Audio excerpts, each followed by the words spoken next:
Yo, a fight that I've been talking about for over a year now. Ever since I realized that Terence Crawford was very adept in wrestling, I felt like he would be the only guy that would be able to cross over into MMA and actually have a shot. And I felt like Conor McGregor would be the perfect opponent. So him versus Conor? Yeah, rumors are that they're in a 2-fight negotiation, 1 boxing, 1 MMA.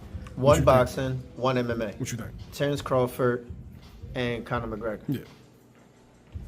All right, I got Crawford beating Conor ass in both boxing and MMA. I got him. That's a hot take, yo. I'll tell you why. Every fight starts standing. Conor McGregor not gonna be able to stand with Crawford. I got a wrestling background. I wrestled in Philly. I was ranked 2 years in a row, and I've seen Terence mess around like in videos. He really know what the fuck he doing. Now, mind you, he is wrestling people that don't got the same wrestling background, right? But every time Conor McGregor did get into fights, he did get into wrestling matches, you know, he got choked out too. I'm not saying that Terence would choke him out, but if Terence can prevent Conor from taking him to the ground by using wrestling, he has to force him to stand.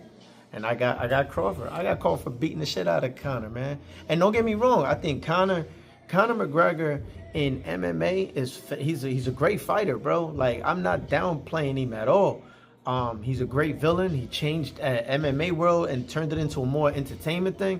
But bro, we talking about 4 ounces, 4-ounce gloves, and Crawford in an octagon where he can still do his thing too. The only thing that I worry about is the leg sweeps. And that's what I was going to say to you. The leg sweeps is the only thing I'm worried about. The leg kicks would be the determining factor. Right. But again, every fight starts standing. Now, yeah, but the leg kicks, that's standing. I know, it is standing. That is an aspect of it. So it's kind of like, it's like the front foot, you will measure it out like a jab. You know what I'm saying? So if he could touch him with the hand, he could touch him with the leg. I mean, the first strategy that any fucking junior MMA coach is going to do is, I got to take away a boxer's legs. You take away his legs, you take away his punching power. I honestly believe, bro, if Conor can't stand toe-to-toe with Crawford on a boxing tip. Wrestling, I'm going to give it to Crawford because... No, Crawford kills Conor in a boxing ring, bro. Yeah, but he also beats him in the wrestling, too. Because he studied jiu-jitsu, which is totally different than wrestling. Like, in wrestling and jiu-jitsu, you can't do the same moves. Everything got to be done opposite. I don't know because I haven't... Like, if I see Crawford in there with other wrestlers and he dominates other wrestlers, then I would give him that. But it's still an unknown. I know he can wrestle, but it's still an unknown. Can he wrestle on the level of a UFC fighter? It's an intriguing fight. I want to see that. I want to see it. I want to see it.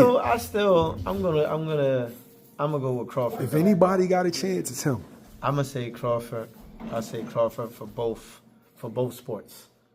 I think Crawford gonna fuck his ass up in boxing, and I think Crawford gonna go into the MMA world, struggle for the first round, and then once he figures that out because of that IQ kick in, I think it's a rabbit that I think Crawford gonna choke the motherfucker out.